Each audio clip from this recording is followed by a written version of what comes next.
एक रात श्रुति और दीपक ये दोनों बैठे हुए थे। श्रुति कह रही थी, दीपक भैया कुछ भूतों की कहानी सुनाइए ना। क्यों नहीं श्रुति, आज मैं तुझे ऐसी कहानी सुनाऊंगा जिससे तुझे डर भी लगेगा। ऐसा हुआ क्या था, मैं भी तो जानना चाहती हूँ। दोस्तों, आप सभी के लिए हम रेगुलर वीडियो डाल रहे हैं, आप सब हमें सपोर्ट ही नहीं कर रहे। मैं देख रहा हूँ 75% लोग हमारे चैनल को अभी तक सब्सक्राइब नहीं किए हैं। अभी जाके स्कैरी सब चैनल को सब्सक्राइब करो, ताकि मैं ऐसी डरावनी कहानियाँ आप सबके लिए और बनाता रहूँगा और यूट्यूब की तरफ से हमें रीच मिलेगी। चलिए फिर आगे बढ़ते हैं। लाइक करो, शेयर करो और सब्सक्राइब कर दो। तो क्या हुआ था, मैं जानना चाहती हूँ। दुनिया भूतों से भरी हुई है, जिसमें कई प्रेत भूत पेत सब है जिसे हम पता नहीं है। हमें जहाँ पर जाना चाहिए वहाँ हम जाते नहीं, पर भूतों के चक्कर में कहीं ना कहीं फंस जाते हैं। आज की कहानी इसी के ऊपर ही है। आज की कहानी है हमारी गोरेगांव का आर्य आर्य कॉलोनी, यानी कि एक ऐसी जगह वहाँ पर बहुत कुछ हादसे हो चुके हैं। कहते हैं कि ये सोसाइटी काफ़ी भयानक है, आर्य सोसाइटी। इसके कई किस्से हैं जो सब लोग के इसमें मशहूर है।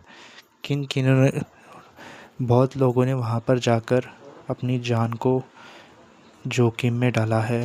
तो हमारी कहानी है एक ऐसे इंसान की जिसने वहाँ पर जाकर सोचा कि कहीं ना कहीं सच्चाई होगी, मैं जाकर पता लगाता हूँ। उसके बाद उसने उसका नाम रवि था। उसके पास एक ऑटो भी था, यानी कि रिक्शा। उसे हर रोज़ अच्छे खासे पैसे नहीं मिल रहे थे। उसने कहा कि ऐसे ही चलता रहा तो मेरे खाने के वांदे हो जाएंगे, और मेरे बच्चे और मेरी पत्नी आए दिन मुझे ताना मार रही थी, इतने पैसे में कुछ नहीं होता, ज़रूर तुम्हें कुछ ना कुछ करना पड़ेगा ताकि दुगनी मेहनत करो और दुगने पैसे कमाओ। इसके वजह से रवि को गुस्सा आ गया और उसने कहा, ठीक है, आज से मैं कोशिश करूँगा कि मुझे अच्छे खासे पैसे मिल जाए। इसके लिए उसने सोचा कि अब लंबे लंबे जगह का भाड़ा लेगा। इसके लिए उसने बहुत जल्दी घर में से बाहर जाना स्टार्ट कर दिया। दिन में वो उसे काफ़ी अच्छे खासे पैसे मिलने लग गए, क्योंकि वो धीरे धीरे बड़े बड़े लोगों को रिक्शे में छोड़ता था। उसके दुगने पैसे मिल जाते थे उसको, कभी कभी कोई टिप भी दे देता था। तो उनके रिक्शे में एक बूढ़ा आदमी बैठा हुआ था। उसने कहा कि मुझे ऐसे ऐसे जगह पे जाना है, करीब 3-4 घंटे का रास्ता है, क्या तुम वहाँ पर आना चाहोगे? तो उसने कहा, भाड़ा कितना दोगे? तो उसने कहा, जितने भाड़ा बनेगा उससे भी डबल दूंगा। उसने कहा कि कुछ गड़बड़ तो नहीं? देखो, अगर तुम्हें आना है तो आओ, मेरे ऊपर फालतू का शक मत करो। क्या फिर वो गया था? हाँ। फिर वो बूढ़े आदमी को उसने सारा किस्सा बताया और उसने कहा कि मैं अपने बेटे से मिलने जा रहा हूँ, करीब मैं उसे 2-3 साल बाद मिलने जा रहा हूँ, इसके वजह से मैं बाहर गया था। वो अपनी कहानी बता रहा था रवि को। रवि ने भी कहा, हाँ मैं समझता हूँ कि आप सभी ने कितना इंतज़ार किया होगा, तब जाकर वहाँ पर जाना मुश्किल था, पर आप कैसे भी करके अपने बेटे को देखने के लिए आए। तो फिर मुझे छोड़ेगा? हाँ हाँ, चलिए ना। उसके बाद वो बूढ़े आदमी को शाम के 5 बजे से लेके रात के 10 बजे तक वहाँ पर जाने का प्लान था उनका। तो रास्ते में थोड़ी बरसात हो गई। उसने कहा कि अभी रिक्शा चलाना बहुत मुश्किल है, लेकिन मैं आपको अपने मंजिल तक पहुँचा के रहूँगा। रास्ते में इतना पानी हो गया था कि इसकी वजह से उसका रिक्शा आगे नहीं जा पा रहा था, बहुत कम स्पीड पर जा रहा था। इसके लिए उसने कहा कि ठीक है, मैं जितनी स्पीड लगाता हूँ उससे अच्छा ही है, जल्दी पहुँचेंगे। फिर 1 घंटा बीत गया। वो बूढ़े आदमी को भूख लगी। तो उसने कहा, चलो कैंटीन में कुछ खाते हैं। उसने कहा कि कैंटीन नहीं, उसे होटल कहते हैं।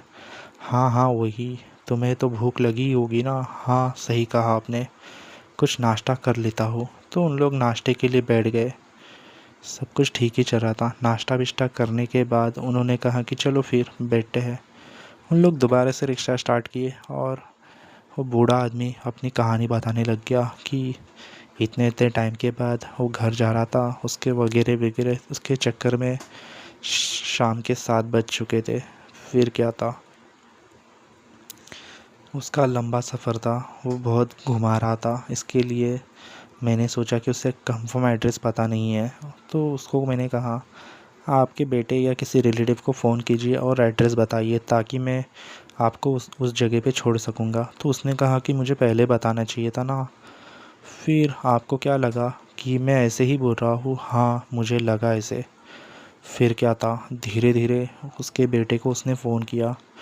उसके बेटे ने एड्रेस बताया तो हम करीब रात के 9:30 बजे तक वहाँ पर पहुँचे।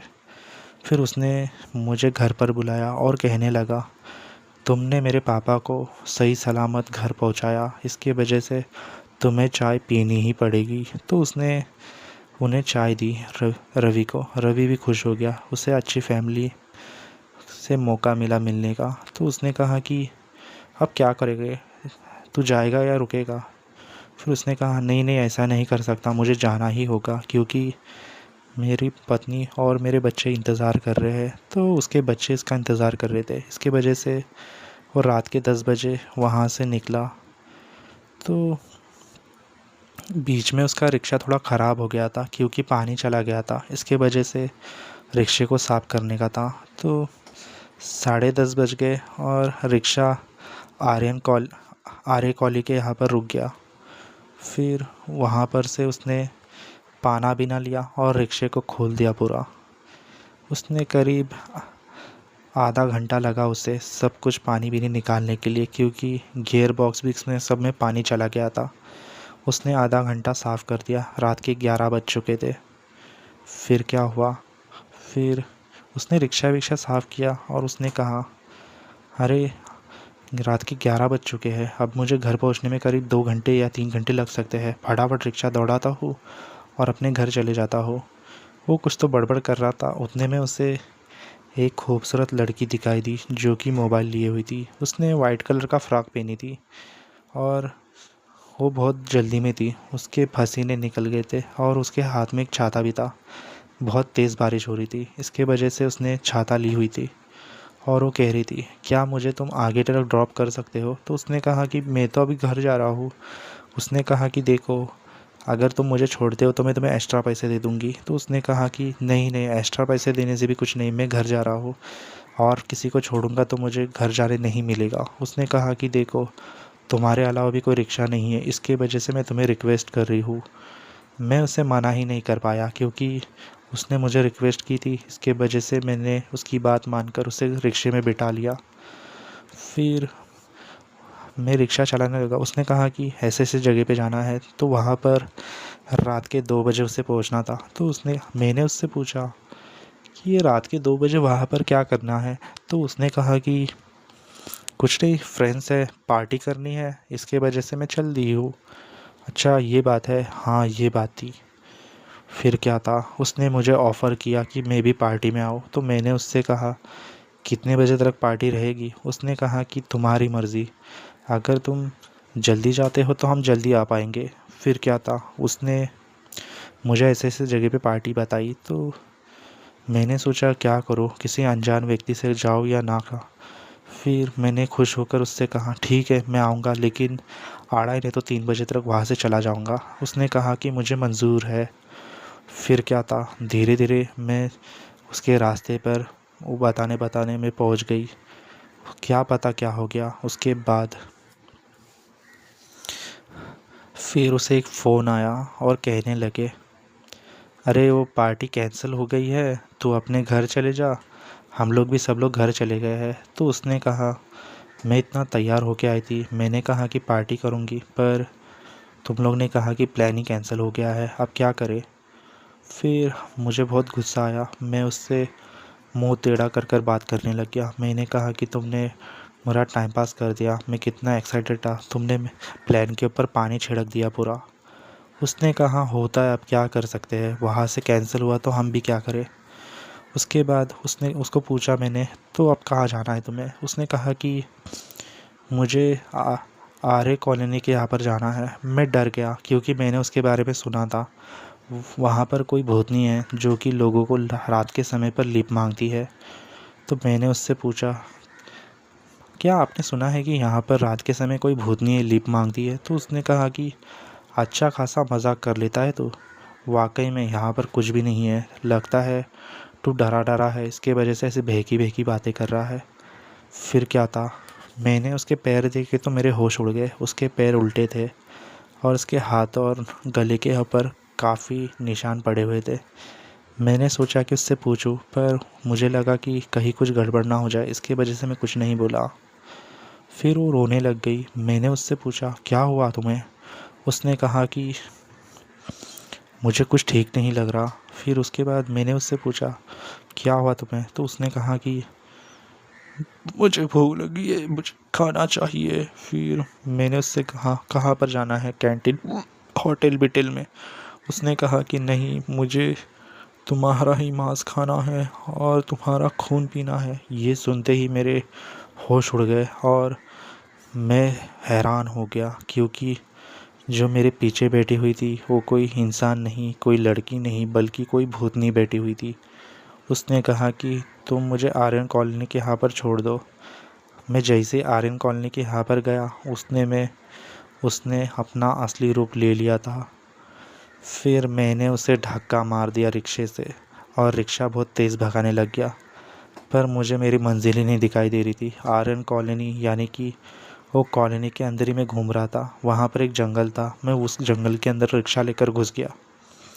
उसके बाद वो भूतनी मेरा रिक्शे के यहाँ पर पीछा करने लग गई। उसके अजीब सा चेहरा, सफ़ेद और खून के आंसू, और वो कह रही थी, रुक जा, तू मेरा ही शिकार है, मेरे हाथों से कहाँ बचकर जाएगा।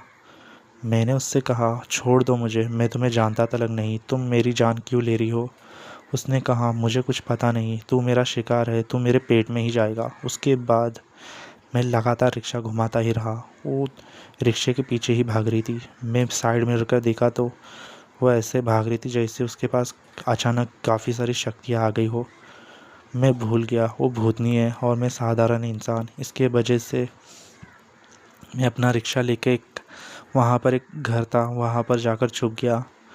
फिर मैंने धीरे से वहाँ पर से खिड़की के यहाँ पर से देखा तो वही भूतनी मुझे ढूंढते हुए सब जगह पे देख रही थी, पेड़ के पीछे या किधर किधर, जिधर जिधर जगह है वहाँ वहाँ देखने लग गई। तो धीरे धीरे करते हुए मैंने उसे चकमा दे दिया और मैं अपना रिक्शा लेकर आगे चला गया। उसके बाद मुझे जो बूढ़ा आदमी बोला था करीब 4-5 घंटे लगेंगे, वो बूढ़ा आदमी मुझे दिखाई दिया। उसके बाद उसने कहा, अरे आप? हाँ मैं। आप मिलकर आए अपने बेटे से? हाँ मिलकर आ गया, आप घर जा रहा हो? तो आप कितने घंटे का रास्ता है? ज़्यादा नहीं, 1.5 घंटे का। क्या तुम मुझे छोड़ोगे? हाँ हाँ, क्यों नहीं। फिर उसके बाद मैंने उस बूढ़े आदमी को रिक्शे में बिठाया और उसको कहा, ऐसे ऐसी लड़की थी मेरे पीछे लगी हुई थी, वो भूतनी जैसे लग रही थी। तो उसने, बूढ़े आदमी ने कहा, हाँ ये आर्यन कॉलोनी भूतिया है, हॉन्टेड जगह है ये। कहते हैं कि जो कोई भी आता है उसे ये भूतनी दिखती है। ये बहुत सारे लोगों से भरी पड़ी है, जितने भी लोग आए हैं सब के सब कुछ ना कुछ हादसे हुए ही है इनके साथ। पर ये भूतनी बने कैसे, कुछ समझ में नहीं आ रहा। यहाँ पर एक लड़की थी करीब 22-23 साल की। वो अपने पार्टी में जा रही थी।